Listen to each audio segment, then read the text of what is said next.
30 seconds and counting. 25 seconds and counting. We are still go. 20 seconds. Guidance alert. The guidance system now going internal. 15, 14, 13, 12, 11, 10, 9, 8. Ignition sequence start. 5, 4, 3, 2, 1.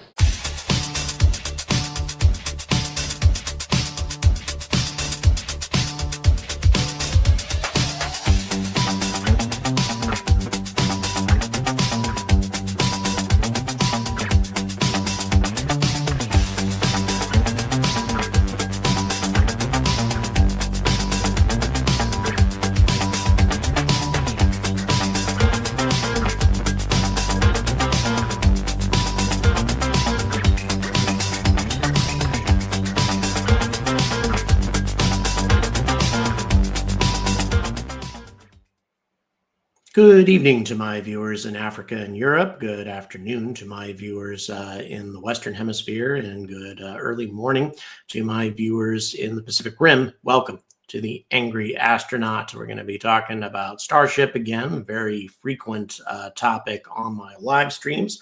But before we jump into things, let's see where everybody is checking in from, because we've got over 120 people currently watching. Hello, South Australia. Thanks very much for joining us. We have Marina joining us from Ukraine again. I'm very happy to have you here with us, and please remain safe wherever you happen to be in Ukraine. We also have Elizabeth City, North Carolina. We have, of course, ASN in Yorkshire, Mulheim on Ruhr in Germany. We also have another Germany. We have Romania. We have Ohio and Cornwall and Key West. Very fond of Key West, always have been. Syria, Sydney, Australia. We have another UK, Nottinghamshire, another UK, 4 Marks UK, Canada, and another Canada, Malmesbury, UK, London, Ontario, another Canada, Enfield, London, Louisiana, Vermont, Toronto, Latvia, Newbury, Berkshire. Wow, Alberta, Canada. Lots of Canadians tonight. Thank you very much for joining us. We have Antonym. Thank you so much for the super chat. Really appreciate that. And another Toronto, Virginia, another Toronto. We have Ilot. Thank you very much for joining us today, Peter. I hope that you're staying safe in Israel, and I hope things are going better there. Hello, Hyde White from French Canuckistan. We have Florida, Newcastle, we have Northern Ontario, we have Dalton, Georgia, British Columbia, lots of Canadians tonight. We have India. Thank you very much for joining us. Raleigh, North Carolina, always very fond of Raleigh, wonderful city. Netherlands, San Antonio, another India, all over the place. Thank you very much for joining us today. Again, now over 200 people having joined us. We have folks representing places all over the world as usual, and very, very grateful to have you joining us tonight. So here's what we're going to be on. Oh, Chris, thank you so much for the tenor, the usual tenor that you send this way. People like you that really keep this channel going. You guys are fantastic. Without your help, obviously, I wouldn't be able to do the special things that I do. Also, I'd like to mention that if we're talking about special things, I'm going to be attending SpaceCom, which is a British space flight convention that takes place oh, now I'm forgetting the name of the town, doggone it. What's wrong with me? In any event, it's just south of London. And I am really looking forward to checking that out. I'm going to find who this is just once, just because. Fantastic. So in any event, yeah, we've got for SpaceCom Expo in Farnborough. What was I thinking? Farnborough is where this is located. And by the way, there's a lot of aviation related stuff going on in Farnborough. So all that is super exciting. Looking forward to attending that. It's a 2-day convention on the 6th and 7th of this month. So just in a few days, I'll be attending that. And fortunately, I'm not going to be needing really any sort of additional help to go to that because it's just a short drive away. I'll be spending one night in a hotel there, but I've got enough points saved up through Marriott Bonvoy to where I don't have to pay for the hotel room. So for once, I have a trip that isn't going to cost anything, so, or at least nothing extra. John, thank you so much for the tenor. Really, really appreciate it. And of course, as a journalist, I get to attend the conference for free. And also some exciting interviews lined up. I have an interview lined up with the director of the UK Space Agency, the head guy there. I also have a interview scheduled with a company called Space Solar. They're looking to set up orbital solar power plants, something I talk about a lot on this channel. They're the ones who are heading up the Cassiopeia program here in the UK that the UK Space Agency and the European Space Agency are spearheading. And I'm also going to be interviewing Rocket Factory Augsburg, who are going to be present as well. And that's just a few of many interviews that are likely to take place, just because there's going to be tons of different companies represented at this event. Okay. So now that we've got all that going on, let me go ahead and make sure that we get into the actual topic tonight. Starship, what's going on with that? Well, this is more about how important this launch is. We've had a lot of fun with these first two launches. The first one was a real problem. I mean, it was a disaster in many respects. Thank God the rocket didn't blow up. Certainly some things were accomplished, but given the risks that were taken with how much damage it did to the launch pad and how much of a delay that damage created, not really that well thought out. That was not the best idea to launch that rocket on that particular occasion. They really should have waited until they had that deluge system in place. But still, there are definitely things gained in that launch. It's not like nothing was gained. Definitely some positive things happened. And then on the second launch, that of course went way, way better. But unfortunately, both the orbiter and the booster still experienced problems. So here's kind of what was what they figured ended up happening with this particular problem. The issues that they had with this particular launch in any event. Bear with me for just one moment here. I thought I had that. I thought I had their explanation in front of me, but unfortunately, this didn't actually. I don't actually have all of it. So here's what we know that happened. There was there's apparently, at least SpaceX believes, they're not sure, as far as the booster is concerned, there was a blockage in the propellant and liquid oxidizer flow. The filtration system, there's filters that apparently weren't working properly, and there was a blockage in the flow of propellant and oxidizer, and this caused a cascading shutdown of the engines that relit in order to facilitate the return of the booster, not to the pad, of course, but to where it was supposed to set down in the ocean. That filtration system just didn't work properly, and they started to have some blockage in the feed, and that led to a cascading shutdown of engines. They think, I mean, what we know is that the engines started shutting down in rapid succession for some reason. And that's what they think is the most likely cause, but they aren't 100% certain about that. And they've instituted some changes to the booster. So what we thought was the case, or what a lot of people were theorizing, and by the way, thank you very much, Hantronics, for doing these 5 Angry Astronaut memberships. You get a membership. You are absolutely fantastic. Thank you very much for doing that. For those of you who just got those memberships, you're going to receive a message tonight that gives you an invitation to our Discord server. By the way, you can become a member of the Discord server for as little as $3 if you do it through Patreon. The links are in the description. That gives you exclusive content, early release content all the time. I release early stuff constantly on this channel. And then in addition to that, every week you can talk to me if you want to. I think that's a dubious benefit at best, but nevertheless, just prior to this particular live stream for a half an hour, I was in the live chat talking to some of you folks, and it was a great experience. And I do that every week with the membership. So you can hit that little join button if you want to join that way, or you can go to Patreon. It's cheaper actually to go to Patreon. It's $3 if you want to join that way, as little as $3. There's higher tiers of membership.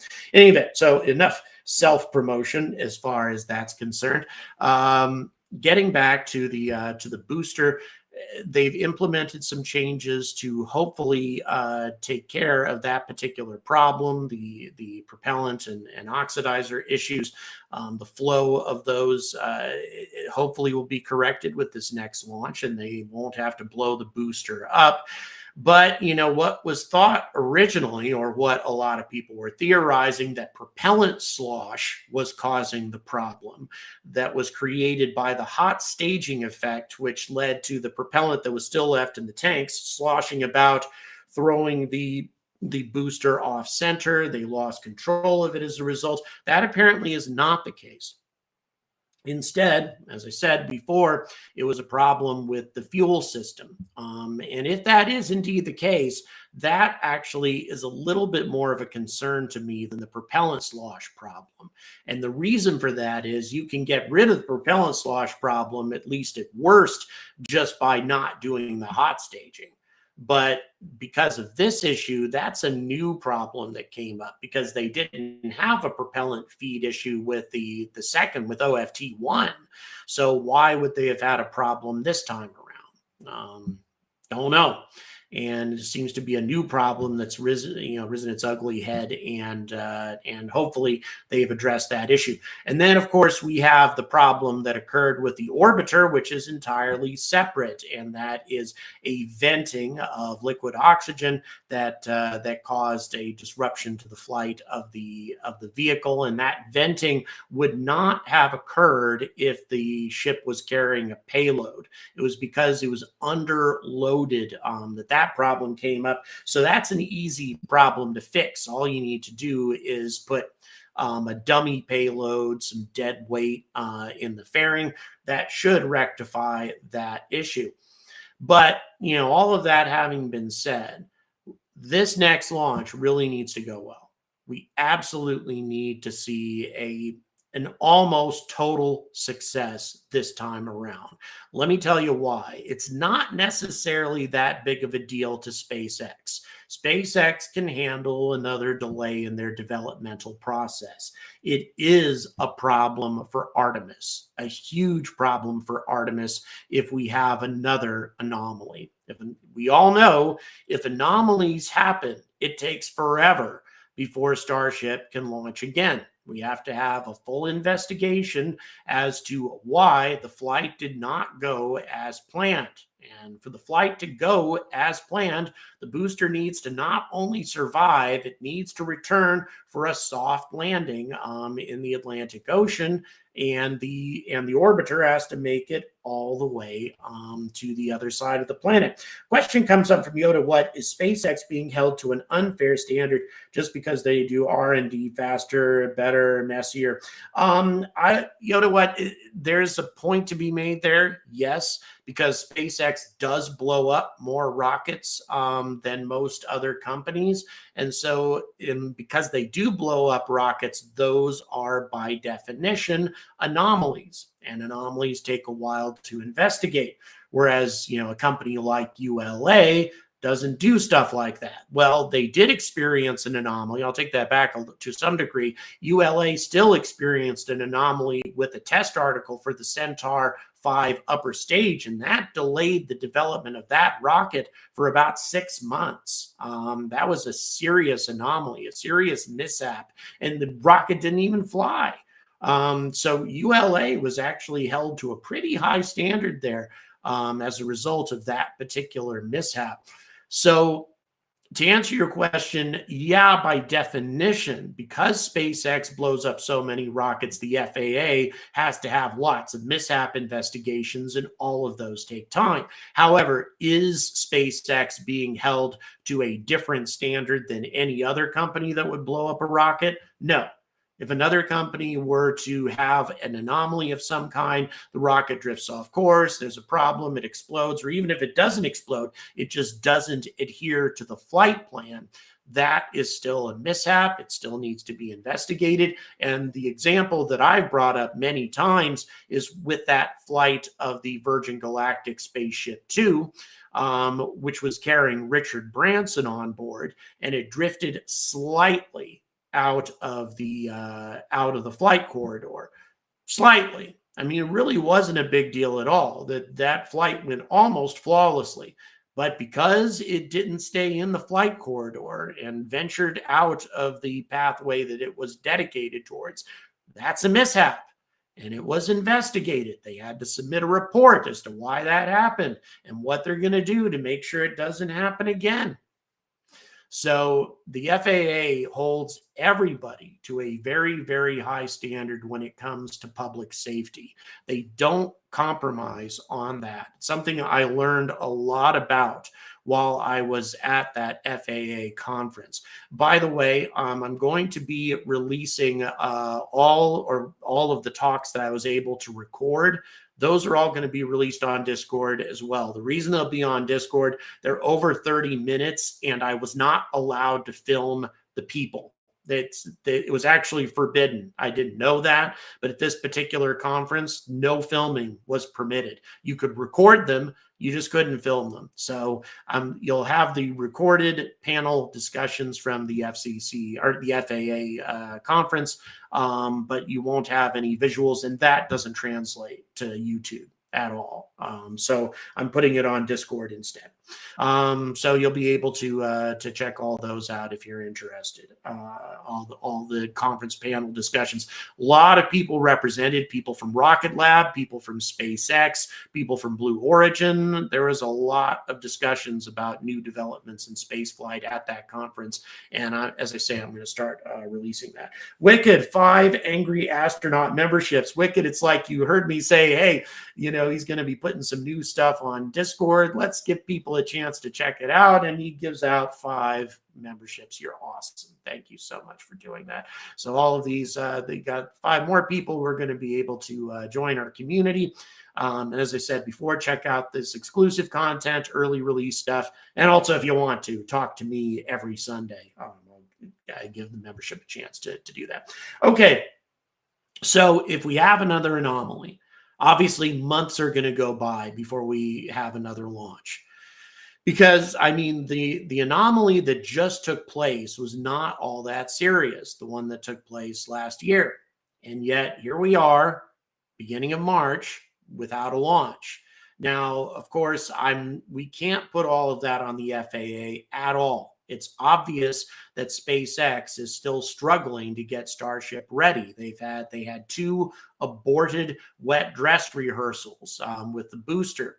And then they unstacked them, spent some time working on them. They've only just recently done a restack.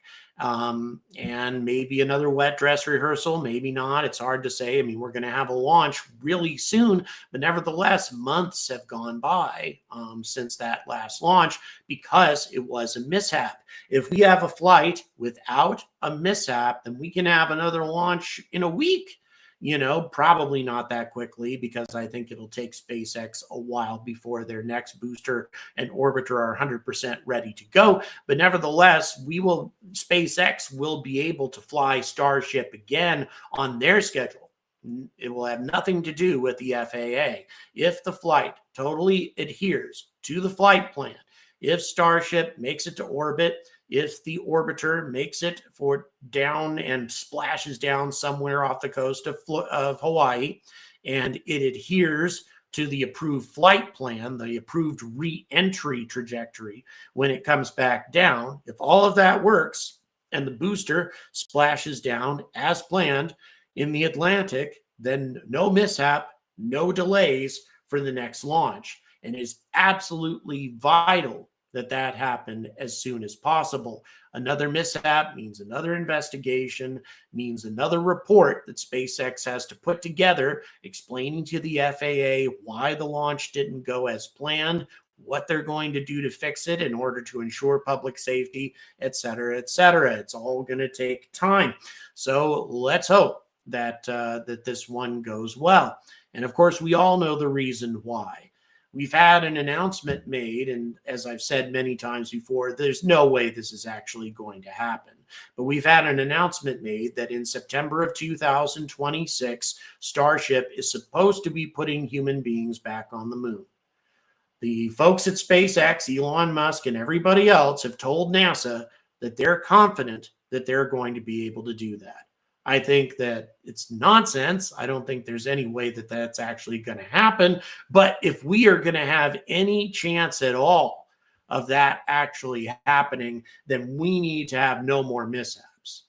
This mishap stuff needs to stop, because Starship needs to graduate to the next level. Now, a lot of things are being done already to get lunar Starship HLS, ready to go. Lots of tests with the docking system, for example, were done recently. Docking, of course, is going to be a very critical thing for lunar Starship. Lunar Starship has to dock with Orion. Actually, you know what? Let me make sure everybody understands how this is actually supposed to work. Not everybody knows how or what the plan is for Artemis 3. SLS, well, before SLS launches, you have Starship at a Starship fuel depot. A depot is deployed in orbit. A minimum of 10 consecutive Starship tanker launches have to be carried out. And those tankers pump 100 to 150 tons, probably somewhere in between those two, between 100 and 150 tons worth of propellant and oxidizer into the fuel depot. So you need 10 launches, at least 10 launches that transfers 1,500 tons worth of fuel, probably more than that, because you're going to have boil off 1,500 tons worth of methalox into the fuel depot. After that's done, then lunar Starship, the human landing system, heads to orbit, and all of the fuel is transferred into lunar Starship all at once from the fuel depot. So all 1,500 tons, you essentially need to fuel Starship up 100%. Once it's completely fueled up, it makes its way to lunar orbit. At the same time as it's going to lunar orbit, that's when SLS and Orion lifts off from Cape Canaveral. And Orion is deployed into lunar orbit to rendezvous and dock with the Starship human landing system. Once that docking takes place, the astronauts are transferred to lunar Starship. Lunar Starship then lands on the moon. Astronauts do their thing. 2 astronauts, by the way, one of them being a woman, are board the lunar Starship. 2 more stay up in orbit. So you have 2 landing, 2 staying in orbit. Those 2 astronauts spend about a week or so, or maybe a few days on the surface of the moon. They make their way back to lunar orbit. They transfer back from lunar Starship to Orion, and Orion takes them home. And lunar Starship stays in lunar orbit, or possibly makes its way back to the surface to be used as a lunar base perhaps sometime in the future. So yeah, Tom makes a mention saying about 20 refueling launches as NASA, and that's possible too. Way too complicated, just go nuclear already. Yeah, this is immensely complicated, which again is why I don't believe there's any way in hell it's actually happening in September of 2026. But obviously, given all of the refueling launches that I just talked about and that complicated process of putting up a fuel depot, filling up the fuel depot, then transferring the fuel to lunar Starship, all of that is going to take a total mastery of low Earth orbit refilling. And that can't be done without a lot of practice. So in order to get Starship to the point to where it can do all this stuff, we're going to have a very high cadence of launches. And a very high cadence of launches will not be possible until Starship is launching with 100% reliability, no mishaps. That's the only way. And very probably with reusability as well. You definitely need reusability. Why not start simple and build the infrastructure as we go? CB Spock, you know, there's a former administrator Griffin said exactly that. He's arguing that, yeah, that's probably the best way to set up a colony on the moon in the long run, all this refueling and everything. But at the moment, what he's advocating is that you have a simple lunar lander, not terribly different than, you know, what we had with Apollo, and have an SLS put that lander into orbit, and then have another SLS deliver Orion into lunar orbit, and then transfer the crew to the essentially the same plan as Starship, except without all the refueling. No refueling, just one launch for Orion, one launch with the human landing system. But that ain't going to happen, folks. We had a possibility where that could have happened because Dynetics was close to what that was. A much simpler, straightforward landing solution that could have done the job. But NASA chose to not do that. Instead, NASA chose the immensely complicated solution with Starship, which I think is the best solution for the long run. By far, it's going to allow us to build cities and do lunar mining to a huge degree. I mean, it's going to be amazing things that Starship will allow us to do. But until that actually happens, until we have refueling mastered, it's just going to take a long time before we can get to that point. And unfortunately, the Blue Origin, Blue Moon solution is almost as bad. I mean, it doesn't require quite as much refueling, but at the same time, it requires spaceships that we haven't even begun to develop yet. So that ain't going to happen either. It's just nuts. And yeah, it's a good point. Someone pointed out Starship was just cheaper. Yeah, it was. I mean, and it's simply because Starship wouldn't have been a cheaper solution if it didn't have Elon Musk backing it up, with him putting billions of dollars of his own money into the solution. Wouldn't have been cheaper, but it's cheaper because, you know, he essentially artificially manipulated the price. So, I mean, regardless of what anybody thinks about whether or not this was a good idea, this is the plan that we're stuck with at the moment. This is what we've got to do. And if we're going to succeed in carrying this out, Starship needs to become operational now.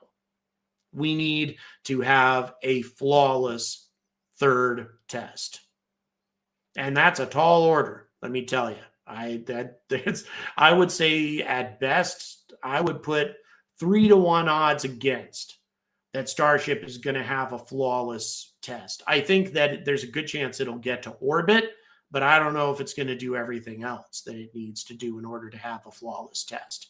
And we need to have that flawless test so we can start doing more launches, you know, as rapidly as possible, so we can get that docking process down, so we can get the refilling process down. All of those things need to be completely mastered, because if you take too much time doing it, if you take years to fill up that fuel depot because your cadence isn't up to par, that propellant and oxidizer just evaporates away. It's the fuel depot gets bombarded by the sun day in and day out, and the propellant just boils away. So methylox doesn't boil away as fast as other types of propellant, but it does boil away. Darth Russ points out, ultimately, Artemis is a hardware program. Yeah, it pointed that a number of times to develop capabilities while we're still operating ISS. And yeah, the lunar exploration program is one is yet to be defined. It's very true, and it's ridiculous. I mean, come on. Taylor, thank you so much for the $5. Really, really appreciate it. Thanks a lot. Doom Panzer says Nerva. Yep.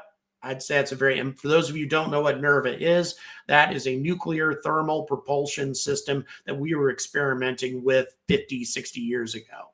I mean, it is, you know, it is a solution that will allow us to send substantial payloads out to the moon without all of this refueling, or with a lot less refueling, simply because nuclear propulsion uses a lot less propellant than a chemical rocket. And I'll actually wrap up by explaining how that works for those of you who aren't necessarily familiar with it.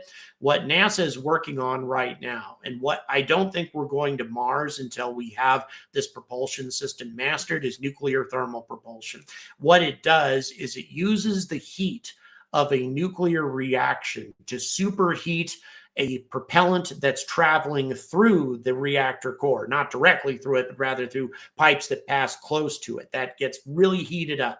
And then when you heat up the propellant, it increases the velocity that it escapes the nozzle. Usually hydrogen is what they use. The faster the propellant leaves the rocket nozzle, the faster you go, the more thrust you get for less propellant expended. It's at least 2 times and possibly 3 times as efficient as a chemical reaction. If you can get a propulsion system that's 3 times as efficient as chemical reactions, that means you only need maybe 500 tons worth of refueling to get Starship to the moon and back, not 1,500. So yeah, you know, innovations like that, breakthroughs in propulsion, because we definitely need to graduate from chemical rockets. We need to leave chemical rockets behind forever at some point if we are going to expand throughout the solar system efficiently. But if we can manage to do that, if nuclear thermal propulsion will allow us to get to the moon, Mars, anywhere a lot easier and a lot faster than if we're utilizing chemical propulsion. But unfortunately, chemical's what we got right now. And Starship HLS is the solution that we have right now.